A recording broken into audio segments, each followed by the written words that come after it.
What's up, YouTube? Todd Mercigo here. So in my last video, I talked about some of the cases of animal abuse that Joe Exotic's been accused of over the years.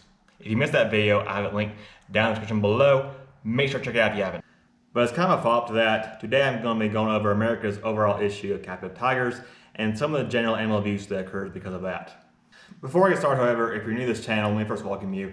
This is Mercigo. Here we talk all about animals and the environment and how to save the world. So help you do the world a favor. Hit that subscribe button down below. So it's currently estimated there's about 5,000 captive tigers in the United States. That's more than the approximate 3,900 that remain in the wild.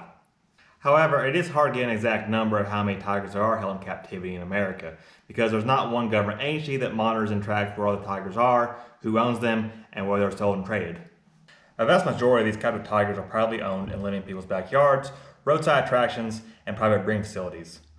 It's currently estimated that only about 6% of the U.S. captive tiger population reside in facilities actually classified as zoos.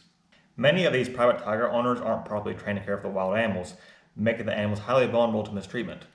Tigers are mostly solitary animals in the wild, so tigers being constantly exposed to crowds of people can often lead to them being very stressed out. There's also quite a few cases of tigers or private owners developing serious muscular atrophy from living their lives in small cages. On top of all of this, these tigers are made to stay awake during daylight because that's when the public comes to see them. But this can be detrimental to their health, since naturally tigers are mostly nocturnal. Not to mention, these private owners often use the tiger cubs in photo shoots as one of their main sources of income. In order to keep up with demand for this, the tigers are often inbred, which can cause birth defects and health issues. This also means that tiger cubs are often kept malnourished to keep them small and cute for longer. But once they do get too big to interact with the public, the tiger cubs don't serve much purpose, so they're sometimes killed and then their bodies are sold. Similar to this is the issue of white tigers in captivity. White tigers are very rare to occur naturally, so in order for these private owners to keep up with the public demand to see a white tiger, they again inbreed the animals to get that distinctive white coat. So this is all of course really bad, but what can we do about it? Well, firstly, we need to let our politicians know how we feel.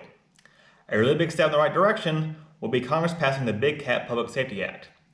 This legislation would require federal permitting for all big cats and would prohibit public contact with cubs, which would remove the strongest incentive for breeding, and also improving public safety and animal welfare.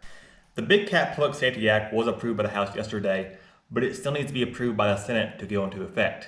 So let's keep fighting on. There are currently 6 states, which include North Carolina, South Carolina, Wisconsin, Nevada, Alabama, and West Virginia, that place no restriction on public ownership of tigers.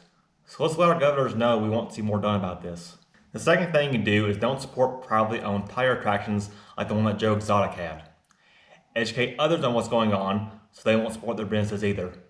And finally, don't post selfies with tiger cubs and don't encourage people who do. If you do have a friend who posts a picture with a tiger cub, don't like the photo, whatever you do, and I would mention them privately and tell them why that was a bad thing to do and ask them to take the photo down. That's pretty much it for me today. Hope you all enjoyed and learned something new. And if you did, don't forget to drop me a like on this video and also share it with a friend if you haven't already. And I'll see you next time. Peace.